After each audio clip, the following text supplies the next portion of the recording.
Los medios occidentales mienten, tergiversan y manipulan, o en el mejor de los casos ocultan la información más relevante. Así que aquí estamos nosotros, un día más, con esta nueva entrega de Desmintiendo la propaganda occidental.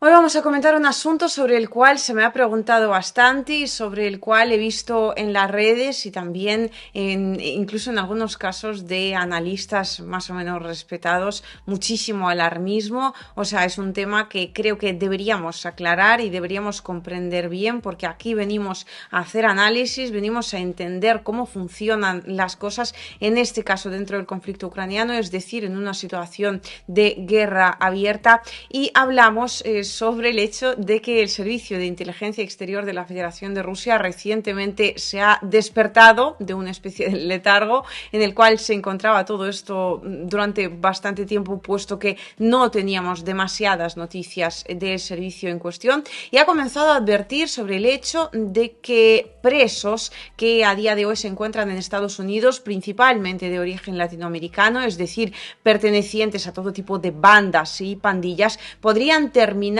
en Ucrania como mercenarios, es decir, combatiendo contra la Federación de Rusia en el conflicto ucraniano. Aquí creo que podríamos aprovechar esta ocasión en primer lugar para hablar al menos un poco, porque no quiero haceros el cuento demasiado largo, sobre el tema presos dentro de conflictos armados abiertos, o bueno, al menos presos dentro del conflicto ucraniano, puesto que han sido utilizados tanto por el bando ruso como por el bando ucraniano,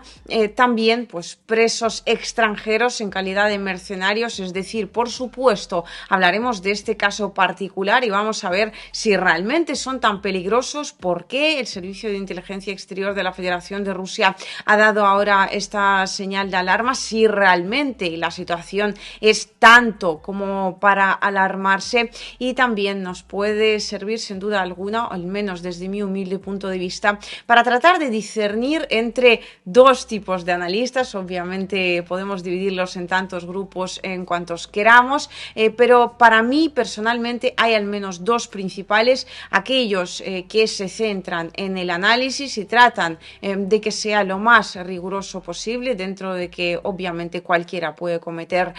un error, y equivocarse creo que es de sabios, porque así aprendemos todos. Y el segundo grupo, que tienden a ser más alarmistas de la cuenta, buscan el titular llamativo, el clickbait, buscan una situación que genere una serie de visualizaciones rápidas y tienden a analizar toda y cada una de las situaciones, particularmente las situaciones dentro del conflicto ucraniano, desde este punto de vista. Veréis, en cuanto al tema de la utilización de presos en los conflictos armados, es algo que se ha hecho prácticamente desde que el mundo es mundo. La Federación de Rusia lo ha hecho, solo que en Rusia habría que destacar el hecho de que no se suelen utilizar presos de determinadas categorías, sobre todo que tengan relación con delitos contra la libertad sexual. Aquí voy a medir mucho las palabras, supongo que todo el mundo entiende exactamente por qué. Rusia los ha utilizado, Ucrania también, y en Ucrania de hecho suelen abrir bastante más la mano, lo cual lo digo lejos de calificarlo de positivo o negativo, sino más bien en términos de recalcar una vez más la absoluta falta de efectivos en el lado ucraniano. Eso por un lado. Por otro, ¿qué objetivos suelen perseguirse cuando se utilizan presos? Aquí vamos a ser muy duros o quizás rigurosos. Bueno, vamos a decir la realidad tal cual es. Son principalmente dos. Obviamente, por un lado, es asegurar una determinada cantidad de efectivos, puesto que batallones de presos generalmente suelen ir en primera línea de asalto. Son aquellos efectivos con los que se tiene algo menos de cuidado, no en todos los casos, depende del frente, depende de la situación. Generalmente tampoco se suelen lanzar así como carne de cañón, al fin y al cabo son seres humanos, pero claro, obviamente no tienen las mismas condiciones que personas que no estén en la misma situación, ¿no? Que personas que no tengan detrás ninguna condena. Y el segundo objetivo es básicamente limpiar el país de delincuencia, puesto que, al menos en el caso de la Federación de Rusia, están sobre el terreno durante 6 meses. En el caso de que sobrevivan, pues pueden ya romper el contrato y volver siendo personas absolutamente libres. Se les quitan las condenas, se les perdona todo lo que hayan hecho. Repito, no en todos los casos pueden terminar en el frente, porque se considera que hay delitos que sencillamente no se pueden perdonar. Y ya vuelven como personas absolutamente normales, ¿no? Personas libres que hayan, digamos, pagado esa deuda que tuvieran con la sociedad. Y en el caso de que no vuelvan, pues son personas a las que ya no hay que mantener, a las cuales el Estado no tiene que darles de comer y a las cuales los impuestos de los contribuyentes, ya sean rusos, ucranianos o en este caso estadounidenses, pues sencillamente no les pagan absolutamente ningún tipo de manutención ni ningún tipo de servicio. Esto en términos generales. Ahora bien, el Servicio de Inteligencia Exterior de la Federación de Rusia habla de estos presos que se encuentran en Estados Unidos, presos latinoamericanos. Me imagino que todo el mundo sabe exactamente de qué tipo de presos estamos hablando, que tienen mucha relación con todo tipo de cárteles, que en general suelen ser personas relacionadas con muchos delitos de violencia, en fin. No creo que haga falta explayarme aquí mucho más. Y en términos de cuáles van a ser las consecuencias y si esto es tan terrible o no, diría que habría que recalcar el hecho de que cada país, ya sea Rusia, Ucrania o Estados Unidos, obviamente persigue sus objetivos. Y aquí, teniendo en cuenta que soy politóloga, he de recordar el tema de las campañas electorales. Es que dentro de una campaña electoral, y al final lo que está ocurriendo ahora, por muy quizás seco que pueda llegar a sonar, no deja de ser una especie de campaña electoral de cara al resto de los actores internacionales. Y ahí lo importante es intentar que todo se mueva alrededor de tu relato. De hecho, la guerra de relatos es una de las fundamentales a la hora de llevar a cabo una campaña electoral medianamente exitosa. Es decir, que la gente en general, ¿no? Ya sea dentro del país o fuera del mismo, hable de lo que tú quieras que hable. Y en este sentido, obviamente, el Servicio de Inteligencia Exterior de Rusia lo que está intentando es poner sobre la mesa una serie de temas que le interesan a Rusia, que les parecen de alguna manera importantes a la hora de que la comunidad internacional se pronuncie, a la hora de crearle una cierta incomodidad al occidente colectivo, en términos de que, como ellos siempre se venden como los adalides de los derechos humanos, siempre han criticado el hecho de que en Rusia hayan estado utilizando a presos, ¿no? Para luchar, en este caso, dentro del conflicto ucraniano, pues anda que bien, resulta que están haciendo absolutamente lo mismo. Así que ahora que se lo expliquen a su población cómo ha podido terminar siendo así. Estos son solo algunos de los objetivos que se persiguen desde Rusia, pero vamos, está claro que no lo hacen así como así, pero la realidad que hay detrás del envío de esas personas al frente ucraniano, sin embargo, es bien diferente. Veréis. En primer lugar, ya solo el mero hecho de reunirlos y transportarlos supone una tarea nada fácil, porque ya no es simplemente meterlos en un avión, sino que alguien tiene que gestionar todo este asunto. Estamos hablando, en principio, ¿no?, de grandes cantidades de personas que realmente, desde mi humilde punto de vista, no van a terminar siendo tantas personas en ningún caso, por varias razones. En primer lugar, porque no hay tantas personas que realmente puedan valer para participar en el conflicto ucraniano o en un conflicto armado en términos generales. No estamos hablando de los mejores sicarios que hay en Estados Unidos cumpliendo condena, sino que en su gran mayoría pues son gente de clase baja, con muy poca educación, gente que además desconoce el idioma, en muchos casos desconoce hasta el idioma inglés, ya ni te hablo siquiera del idioma ucraniano. En fin, hay toda una serie de complejidades, primero ya a la hora de encontrar gente medianamente válida, y después en el caso de encontrarla, porque gente medianamente válida Estados Unidos la suele utilizar para otras cuestiones y se la guarda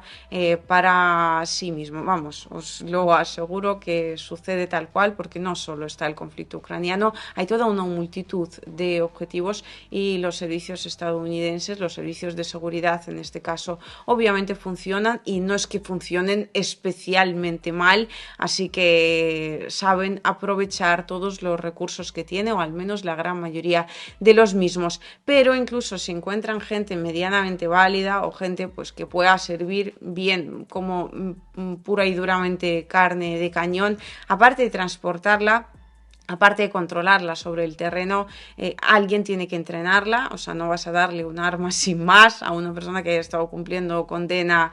además en un tercer país, que no conoce bien el idioma, porque las situaciones que se pueden crear allí pueden terminar siendo muy, muy negativas para Ucrania. Así que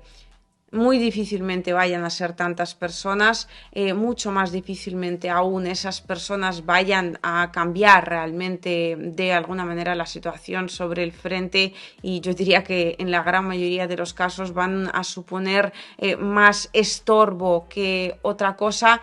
Y por otro lado, aquí también habría que mencionar otro tema fundamental, que sin duda alguna es el tema monetario. Es decir, para enviar a esos presos a Ucrania, lo cual a todo esto en Estados Unidos, tanto a los demócratas como a los republicanos, les parece una idea sumamente maravillosa. A unos porque a su electorado les podrán vender una mayor imagen de seguridad, a otros pues porque podrán vender el hecho de que siguen apoyando a Ucrania y encima luchando contra la delincuencia organizada. Y obviamente eso también, ¿no?, será una especie de limpieza dentro de lo que son las instituciones penitenciarias estadounidenses, y por lo tanto una especie de alivio para el bolsillo del contribuyente, que será pues un dinero que podrá destinarse a otras cuestiones. Pero claro, para gestionar todo eso, para gestionar el mero envío, la preparación, todo lo que tenga que ver, ¿no?, con el hecho de que estas personas terminen en el frente ucraniano, habrá que dedicarle a la causa bastante dinero. Y aquí habría que recordar que no solo Ucrania es un país donde hay corrupción, sino que la corrupción es un acontecimiento, bueno, una cosa absolutamente internacional que no sabe de etnias ni de nacionalidades. Así que una parte, quizás una gran parte del dinero destinado a la causa en cuestión muy probablemente termine directamente en Estados Unidos, es decir, no termine saliendo siquiera de Estados Unidos, y por supuesto sencillamente se quede en los bolsillos de aquellos políticos que tengan que gestionar todo el asunto. Eso en primer lugar. Y en segundo lugar, existe también la posibilidad de que para aumentar, ¿no?, la cantidad de ese dinero que pudiera quedarse en los bolsillos propios, se desarrolla alguna especie de esquema en el cual sobre los papeles estos presos efectivamente pues habrán terminado en Ucrania y habrán desarrollado alguna misión allí, muy probablemente habrán terminado ya sea falleciendo, ya sea desapareciendo, y en realidad la eliminación de la gente en cuestión se termina viene llevando a cabo en Estados Unidos, es decir, que simplemente no lleguen a salir del país, que vayan a algún lugar tipo Guantánamo, lleguen y pues básicamente no salgan de allí. Mientras tanto, los políticos que estén gestionando el tema se queden con la parte del dinero correspondiente a haber enviado a esta gente exitosamente al frente. Es decir, en resumidas cuentas, y de esto muy probablemente vayamos a hablar bastante más, y os agradecería muchísimo que dejarais las preguntas relacionadas con el tema presos participando en conflictos armados, particularmente, ¿no?, en el conflicto ucraniano, para que pueda hacer algún otro informe respondiendo las que más interesantes para la generalidad de la audiencia me parezcan, pero así a simple vista y resumiendo el asunto, diría que, por supuesto, el Servicio de Inteligencia Exterior de la Federación de Rusia persigue sus objetivos a la hora de compartir esta información. Por supuesto, da la imagen de que pues, está trabajando de forma exitosa. Por supuesto, estos planes tienen lugar a existir, es decir, no estoy en ningún momento insinuando que desde Rusia mientan, ni mucho menos. Lo que estoy diciendo es que a la hora de hacer análisis medianamente riguroso e intentar de verdad comprender cómo se está desarrollando la situación, hay que tratar de ceñirnos lo máximo posible a la realidad. No es ninguna sorpresa ni es ningún escándalo que los presos participen en conflictos armados. Las razones que hay para ello ya las hemos expuesto al principio. Eso por un lado, así que no comprendo a todos aquellos analistas que de repente se están echando las manos a la cabeza y diciendo madre de Dios, como si no supieran que esto ocurre, y no solo ocurre en el conflicto ucraniano. Y en segundo lugar, no creo que suponga absolutamente ningún tipo de diferencia en cuanto a la situación en el frente. Dudo que ayude a Ucrania en nada, probablemente incluso entorpezca mucho más la situación para dicho país. Ayudará, eso sí, a aquellos políticos estadounidenses principalmente que estén gestionando todo el tema, pero realmente poco más. Y aquí también pues habría que preguntarles, ¿no?, al menos hacerles alguna especie de pregunta retórica a todos aquellos analistas que en este caso, ¿no?, o por esta razón también se vuelven a echar las manos a la cabeza diciendo madre mía, es que esto cómo puede ser, en cuántas cantidades, porque me imagino que entienden perfectamente que esto difícilmente cambie la situación en absolutamente nada, por un lado, y pues incluso que es un plan realmente muy complicadamente realizable por otro. Así que bueno, espero que haya quedado mínimamente claro y estaré esperando ansiosa vuestras preguntas al respecto, puesto que es un tema sobre el cual se habla bastante en términos de condenar el hecho en sí, pero se habla bastante poco desde el punto de vista de un análisis mínimamente frío y racional, y aquí estamos precisamente para hacer lo segundo.